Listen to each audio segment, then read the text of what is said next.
O som do mar, ondas quebrando, um sussurro ancestral que ecoa através dos milênios.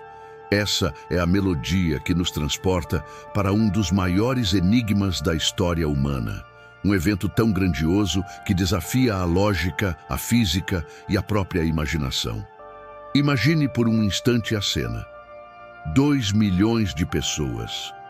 Homens, mulheres, crianças, anciãos, rebanhos inteiros. Uma multidão colossal, acossada por um exército implacável, encurralada entre a fúria de Faraó e a imensidão azul de um mar que parecia intransponível. Como, em uma única noite, essa massa humana conseguiu atravessar um abismo aquático? Como a natureza se curvou para permitir tal prodígio? Este não é apenas um conto antigo, mas um mistério que clama por desvenda. Hoje, no Revelações Bíblicas, vamos mergulhar nas profundezas do Mar Vermelho, buscando as pistas que a própria Palavra de Deus nos oferece, e desvendar o segredo de 2 milhões em uma noite. Prepare-se para uma jornada que desafiará suas percepções e fortalecerá sua fé. E se você, assim como nós, sente um chamado para desvendar os segredos mais profundos da Bíblia, para mergulhar em profecias e mistérios que poucos ousam explorar, então este é o seu lugar. Clique no botão de inscrição e ative o sininho para não perder nenhuma de nossas revelações. A história que vamos desvendar começa em um cativeiro de séculos. O povo de Israel, descendentes de Abraão, Isaque e Jacó, estava escravizado no Egito. Gerações de sofrimento, de trabalho forçado, de sonhos roubados. Mas a promessa de Deus ecoava em seus corações, uma promessa de libertação, de uma terra que manava leite e mel. O grito de um povo oprimido subiu aos céus, e Deus, em sua infinita sabedoria e poder, escolheu um homem para ser o instrumento de sua vontade: Moisés. Moisés, um hebreu criado na corte egípcia, fugitivo após defender um de seu povo, foi chamado por Deus de uma sarça ardente no deserto. Ali, ele recebeu a missão mais desafiadora de sua vida: confrontar o Faraó, o governante mais poderoso da terra na época, e exigir a libertação de Israel. A recusa de Faraó, endurecido em seu coração, desencadeou uma série de 10 pragas devastadoras sobre o Egito, cada uma delas demonstrando o poder soberano de Deus sobre os deuses egípcios e sobre a própria natureza.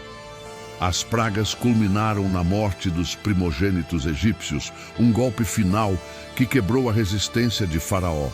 Foi então que a ordem veio. Os israelitas deveriam partir, e rápido. A narrativa bíblica em Êxodo 12:37 nos dá um número surpreendente. E partiram os filhos de Israel de Ramessés para Sucote, cerca de 600.000 homens a pé, fora as crianças. A partir deste dado, e considerando a estrutura familiar da época, homens casados, com esposas e filhos, além dos idosos, os estudiosos estimam que a população total que saiu do Egito girava em torno de 2 milhões de pessoas. 2 milhões de almas com seus pertences, seus animais, seus medos e suas esperanças embarcaram em uma jornada incerta rumo à liberdade. A logística de mover tal contingente é por si só um milagre. Imagine organizar a saída de uma cidade inteira ou de um pequeno país em questão de horas. Não havia estradas asfaltadas, nem veículos motorizados. Apenas a força dos pés e a fé no Deus que os guiava. A nuvem de dia e a coluna de fogo à noite eram os sinais visíveis da presença divina. A bússola que os orientava no vasto e perigoso deserto. O caminho escolhido por Deus não foi o mais curto.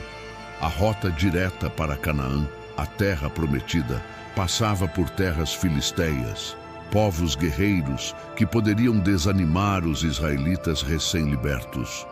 Deus, em sua providência, os conduziu por um caminho mais longo, pelo caminho do deserto perto do Mar Vermelho.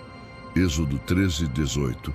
Essa decisão divina, aparentemente um desvio, foi crucial para o desenrolar dos eventos. Foi essa rota que os levou a um ponto sem retorno, a um cenário que parecia ser o fim. A linha do tempo é apertada. A noite da Páscoa, a 10ª praga, a morte dos primogênitos. Faraó, desesperado, os expulsa. Os israelitas saem apressadamente, sem tempo para levedar o pão. A coluna de fogo e nuvem os guia. Em poucos dias, eles chegam a um lugar chamado Pi-Hairote, entre Migdol e o mar, em frente a Baal-Zefon. Ali, acamparam. E ali, o pesadelo se materializou. Faraó, em seu orgulho e teimosia, se arrependeu de ter libertado os israelitas. A perda de sua força de trabalho, o vexame das pragas, a humilhação de ter sido desafiado por um povo escravo. Ele reuniu seu exército, 600 carros escolhidos e todos os carros do Egito, com capitães sobre todos eles. Uma força militar imponente, a mais temida do mundo antigo. O objetivo era claro: recapturar os israelitas ou aniquilá-los. A perseguição foi implacável. O som dos cascos dos cavalos, o ranger das rodas dos carros, a poeira levantada no horizonte. Os israelitas, acampados à beira-mar, olharam para trás e viram a nuvem de poeira se aproximando. Os estandartes egípcios, a luz do sol refletindo nas armaduras. O pânico se instalou. O medo, uma emoção tão humana e tão compreensível, tomou conta da multidão. Eles estavam encurralados. À frente, o mar intransponível. Atrás, o exército de Faraó, sedento por vingança. O clamor do povo foi angustiante. Não havia sepulcros no Egito para que nos trouxesses a morrer neste deserto? Êxodo 14:11. A fé vacilou, a esperança parecia se esvair. Mas Moisés, o líder escolhido por Deus, manteve-se firme. Sua resposta, cheia de fé e autoridade, ressoa até hoje. Não temais, estai quietos e vede o livramento do Senhor, que hoje vos fará. Porque aos egípcios que hoje vistes, nunca mais os vereis. O Senhor pelejará por vós e vós vos calareis. Êxodo 14:13-14. Uma declaração audaciosa diante de uma situação impossível. Mas Moisés não estava sozinho. O poder que o havia enviado estava prestes a se manifestar de uma forma espetacular. A revelação divina então veio a Moisés. Por que clamas a mim? Dize aos filhos de Israel que marchem. E tu, levanta a tua vara e estende a tua mão sobre o mar e fende-o para que os filhos de Israel passem em seco pelo meio do mar. Êxodo 14:15-16. A ordem era clara, mas a execução sobrenatural. Moisés obedeceu. Ele estendeu sua mão sobre o mar e o Senhor fez soprar um forte vento oriental por toda aquela noite e fez do mar terra seca, e as águas foram divididas. As águas se levantaram como muros, um à direita e outro à esquerda. Um corredor seco, uma passagem milagrosa, surgiu no meio do abismo. Aqui reside o cerne do nosso mistério. Como 2 milhões de pessoas atravessaram esse corredor em uma única noite. A Bíblia nos diz que o vento soprou toda aquela noite. Isso implica que o processo de abertura do mar e a travessia ocorreram durante as horas de escuridão. Vamos analisar os elementos-chave. Primeiro, a largura do corredor. Para acomodar 2 milhões de pessoas em movimento, o caminho não poderia ser estreito. Se considerarmos que uma pessoa em marcha ocupa cerca de 1 metro quadrado e que a multidão estaria em várias colunas, a largura mínima do caminho para uma travessia eficiente seria de centenas de metros, talvez até 1 quilômetro ou mais. A profundidade do Mar Vermelho, na região onde se presume ter ocorrido a travessia, como o Golfo de Acaba, ou mais especificamente, a região de Nuveiba, pode variar significativamente, mas em alguns pontos atinge centenas de metros. Isso significa que as paredes de água teriam que ser imponentes, um testemunho visual do poder divino. O tempo é um fator crítico. Uma noite tem aproximadamente 10 a 12 horas. Se a travessia começou ao anoitecer e terminou ao amanhecer, a multidão tinha esse período para atravessar. para que 2 milhões de pessoas, com seus rebanhos e pertences, percorressem um caminho de, digamos, 10, 15 quilômetros, uma estimativa conservadora para a largura do mar na região, a uma velocidade média de caminhada, cerca de 4, 5 km/h para uma pessoa, mas muito mais lenta para uma multidão com crianças e animais. A logística se torna um desafio imenso. No entanto, a narrativa bíblica é clara. E os filhos de Israel entraram pelo meio do mar em seco, e as águas lhes foram como muro à sua direita e à sua esquerda. Êxodo 14, 22. Eles entraram, eles atravessaram, eles saíram do outro lado, tudo em uma noite. Vamos considerar a organização do povo. Embora não haja detalhes explícitos sobre a formação da marcha no momento da travessia do mar, a Bíblia nos dá pistas sobre a estrutura social e militar de Israel. Eles estavam organizados em tribos, com líderes e anciãos. É razoável supor que, sob a direção de Moisés e seus auxiliares, a multidão não teria avançado de forma caótica, mas de maneira mais ou menos ordenada, em múltiplas colunas. Imagine 1.000 colunas de pessoas, cada uma com 2.000 indivíduos. Se cada coluna tivesse, digamos, 10 metros de largura, e as pessoas caminhassem ombro a ombro, isso ainda exigiria uma largura considerável para o caminho. Mas a velocidade de progressão é o maior desafio. Se o caminho tivesse 10 quilômetros de extensão e a multidão caminhasse a 1 km/h, uma velocidade realista para uma massa de pessoas com crianças e animais, levaria 10 horas. Mas se o caminho fosse mais longo ou a velocidade menor, o tempo se esgotaria. É aqui que a natureza sobrenatural do evento se torna ainda mais evidente. A intervenção divina não se limitou a dividir as águas. Ela também pode ter influenciado outros fatores, como a capacidade de resistência e a velocidade de marcha do povo, ou mesmo a duração efetiva do período de travessia. A nuvem de dia e a coluna de fogo à noite que os guiava também se posicionou entre os israelitas e os egípcios. E a coluna de nuvem se retirou de diante deles e se pôs atrás deles, e veio entre o arraial dos egípcios e o arraial de Israel. E a nuvem era escuridão para aqueles, e para estes alumiou a noite, de maneira que em toda a noite não se aproximou um do outro. Êxodo 14, 19 e 20. Esta coluna de nuvem e fogo não era apenas um guia, mas uma barreira protetora, uma manifestação da presença divina que impedia os egípcios de alcançá-los enquanto a travessia estava em andamento. Essa barreira noturna foi fundamental para garantir que o tempo necessário para a travessia fosse concedido sem a interferência do inimigo. A Bíblia usa a expressão toda aquela noite para descrever o tempo que o vento soprou e o mar foi dividido. Isso sugere que a travessia começou assim que o caminho foi aberto e continuou ininterruptamente até o amanhecer. A urgência era palpável. A cada passo, a liberdade se aproximava e o perigo egípcio se afastava.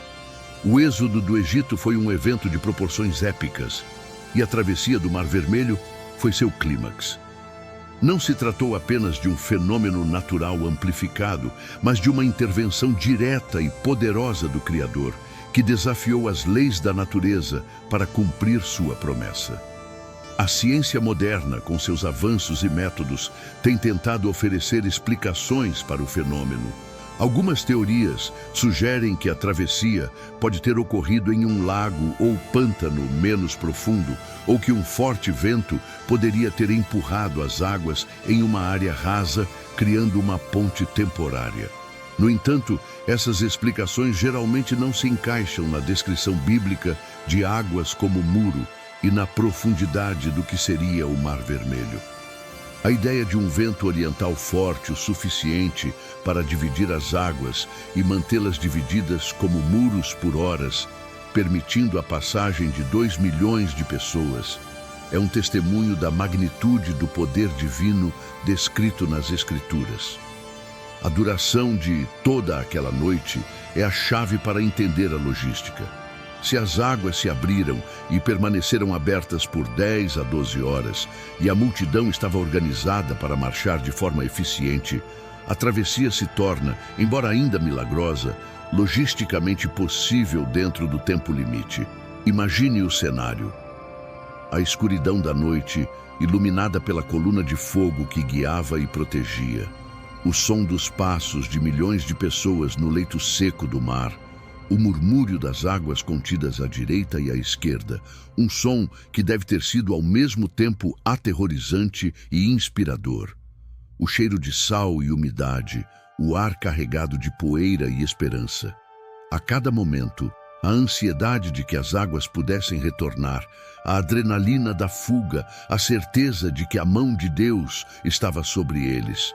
Crianças carregadas nos ombros dos pais, animais sendo conduzidos apressadamente. O peso da história, o futuro de uma nação, tudo dependendo daquela travessia noturna. Eles chegaram ao outro lado. A Bíblia nos diz que Israel viu os egípcios mortos na praia do mar.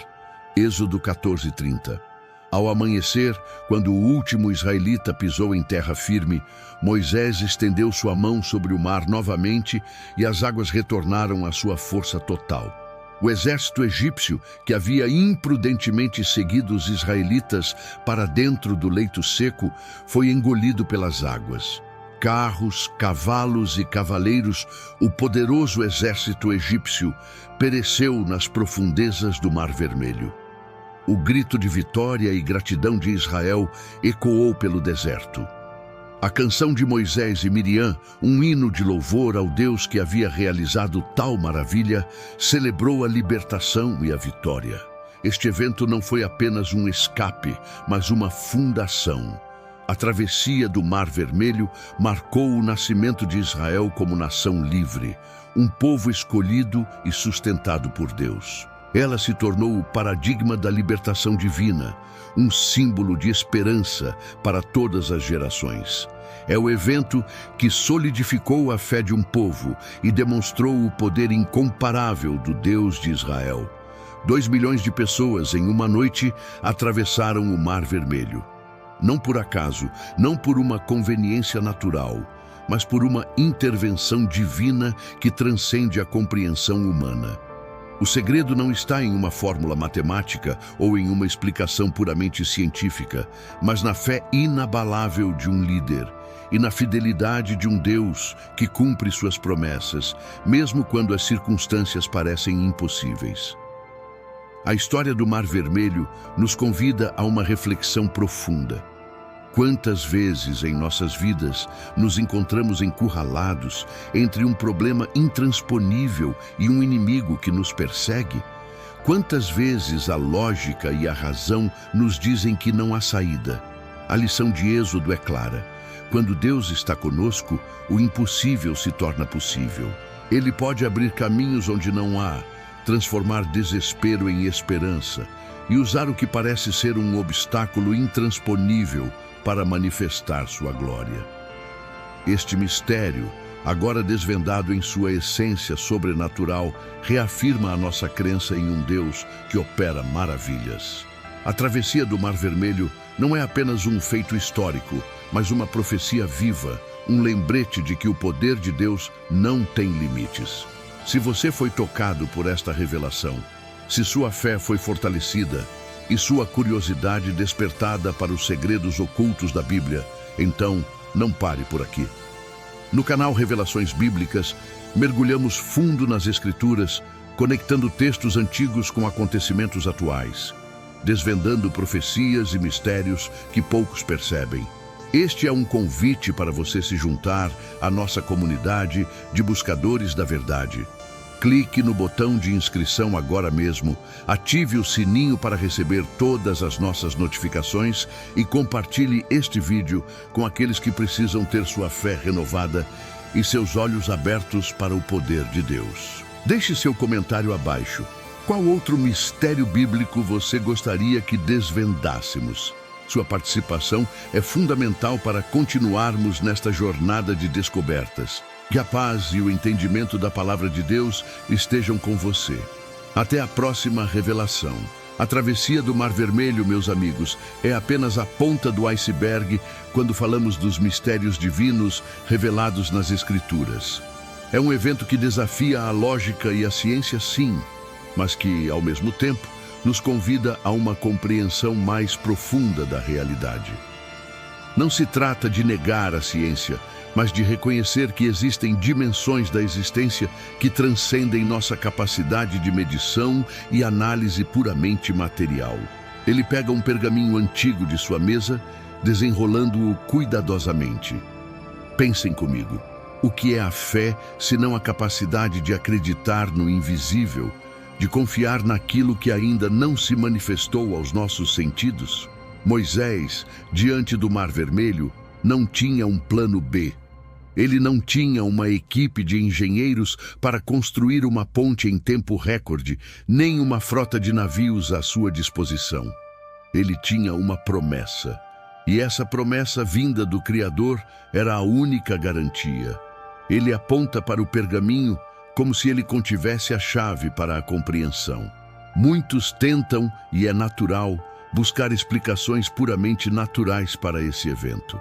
Teorias sobre ventos fortes que teriam empurrado as águas, ou sobre uma topografia submarina que teria permitido uma passagem rasa. E eu não descarto a inteligência humana em tentar compreender. Mas, e aqui reside o ponto crucial, essas explicações falham em capturar a totalidade do relato bíblico. Elas ignoram a cronologia, a súbita abertura do mar e o fechamento igualmente súbito, a destruição do exército egípcio e, acima de tudo, o propósito divino por trás de tudo. Ele faz uma pausa, seu olhar fixo na câmera, como se estivesse lendo a mente do espectador. O Mar Vermelho não se abriu por acaso.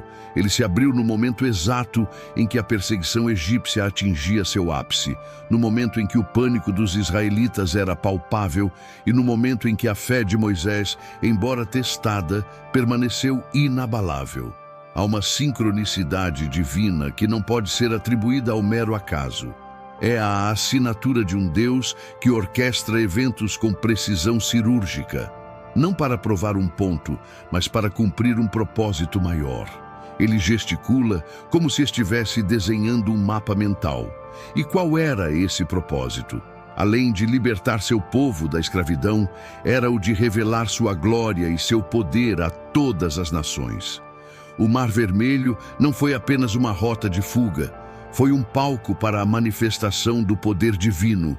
Os egípcios, que se consideravam invencíveis, foram humilhados. Os israelitas, que duvidavam e murmuravam, viram com seus próprios olhos que o Deus de seus pais era real e poderoso. Eles se inclinam um pouco, abaixando a voz para um tom mais confidencial.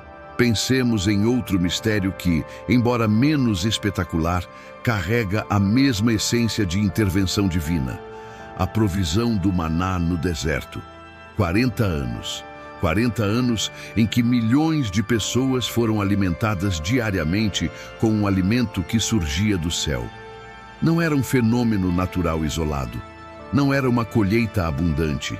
Era uma provisão constante, pontual, que se manifestava todas as manhãs, exceto no sábado, o dia de descanso. Ele sorri levemente, como se estivesse compartilhando um segredo.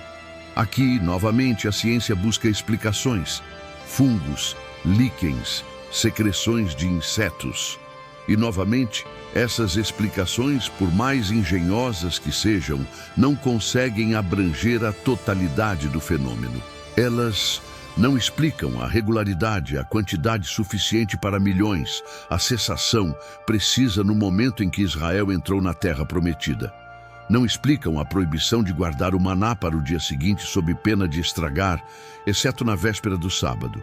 Ele fecha o pergaminho e o coloca de volta na mesa, como se estivesse encerrando um capítulo. O maná não era apenas comida, era uma lição diária de dependência. Uma lembrança constante de que Deus provê e que Ele o faz de maneiras que superam nossa compreensão. Ele ensinava paciência, confiança e obediência. Era a manifestação tangível de que mesmo no deserto mais árido, Deus não abandona seu povo. Ele olha para a câmera com uma expressão séria. E o que isso tem a ver conosco hoje? Tudo. O mundo moderno, com sua ênfase na autonomia e na autossuficiência, muitas vezes nos convence de que somos os únicos arquitetos de nosso destino, que cada problema tem uma solução humana e que cada desafio pode ser superado com engenhosidade e tecnologia. E, de fato, somos abençoados com inteligência e criatividade. Mas há momentos em que nos deparamos com nossos próprios mares vermelhos e desertos. Ele faz um gesto abrangente, como se estivesse se referindo aos desafios da vida. Pode ser uma doença incurável, uma crise financeira devastadora, um relacionamento desfeito ou uma crise existencial que nos rouba o chão. Nesses momentos, todas as nossas ferramentas humanas parecem insuficientes. É nesses momentos que a fé se torna não apenas uma opção, mas uma necessidade. É quando somos convidados a olhar para além do que nossos olhos veem e a confiar no Deus que abriu o Mar Vermelho e providenciou o maná. Ele pega um livro antigo com capa de couro e o abre em uma página marcada. A Bíblia está repleta de exemplos de intervenção divina que desafiam a lógica humana. Pense em Gideão, com seu exército reduzido de 32.000 para apenas 300 homens, vencendo um exército inimigo de 135.000. A lógica militar diria que era uma missão suicida. Mas Deus tinha um propósito maior: mostrar que a vitória não vem da força do homem, mas do poder divino. Ele queria que Israel soubesse que a libertação vinha dele, e não da superioridade numérica ou estratégica. Ele levanta o livro, mostrando-o à câmera. Ou pense em Elias, no Monte Carmelo, desafiando os profetas de Baal. Um único homem contra centenas. O desafio era simples. Quem faria fogo descer do céu para consumir o sacrifício? Os profetas de Baal clamaram por horas, sem resposta. Elias, com uma oração simples e confiante, viu o fogo descer, consumindo não apenas o sacrifício, mas também a lenha, as pedras e a água que ele havia derramado em abundância. Novamente, uma demonstração inquestionável do poder de Deus, que transcende as leis naturais. Ele volta a colocar o livro na mesa, seu olhar novamente fixo na câmera. Essas histórias não são contos de fadas. São relatos históricos, registrados com detalhes que servem como pilares da nossa fé. Elas nos mostram que o mesmo Deus que agiu no passado continua agindo hoje. Ele não mudou. Seu poder não diminuiu. E sua fidelidade permanece a mesma. A questão não é se ele pode, mas se nós estamos dispostos a crer. Ele sorri, um sorriso caloroso e genuíno. A beleza desses mistérios não reside apenas em sua espetacularidade, mas em sua capacidade de nos transformar. Eles nos convidam a uma humildade intelectual, a reconhecer que há mais na vida do que podemos compreender com nossa limitada razão. Eles nos chamam a uma fé mais profunda, a um relacionamento mais íntimo com o Criador que opera maravilhas. Ele gesticula com as mãos, enfatizando seu ponto. Este é o cerne do que fazemos aqui no Revelações Bíblicas. Não buscamos apenas desvendar enigmas, mas conectar esses mistérios antigos com a sua vida hoje. Mostrar que a Palavra de Deus não é um livro empoeirado de histórias passadas, mas uma fonte viva de verdade, poder e esperança para o presente e para o futuro. Ele se inclina para a frente, seu tom se tornando ainda mais direto e pessoal. Talvez você esteja enfrentando seu próprio Mar Vermelho agora. Talvez você esteja em um deserto, sentindo-se sem esperança, sem direção. Eu quero te dizer, não desista. O mesmo Deus que abriu o mar e providenciou o maná está contigo. Ele pode abrir um caminho onde não há, e Ele pode te sustentar mesmo nas circunstâncias mais áridas. Ele faz uma pausa, permitindo que suas palavras ressoem. A fé não é a ausência de dúvidas, mas a capacidade de seguir em frente apesar delas.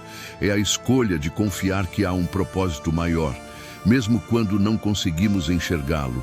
É a certeza de que o Deus que prometeu é fiel para cumprir. Ele pega uma pequena cruz de madeira que estava em sua mesa.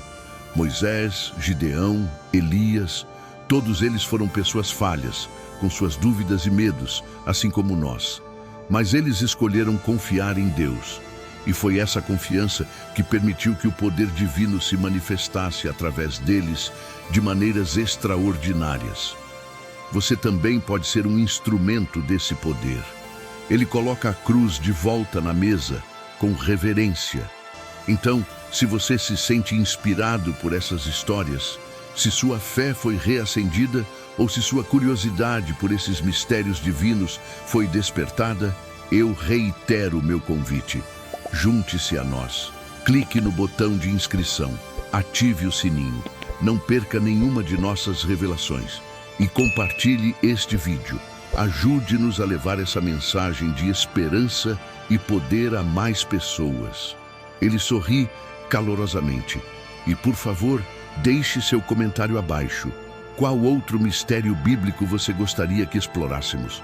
Sua participação é vital para esta comunidade. Queremos desvendar as Escrituras juntos. Queremos fortalecer nossa fé juntos.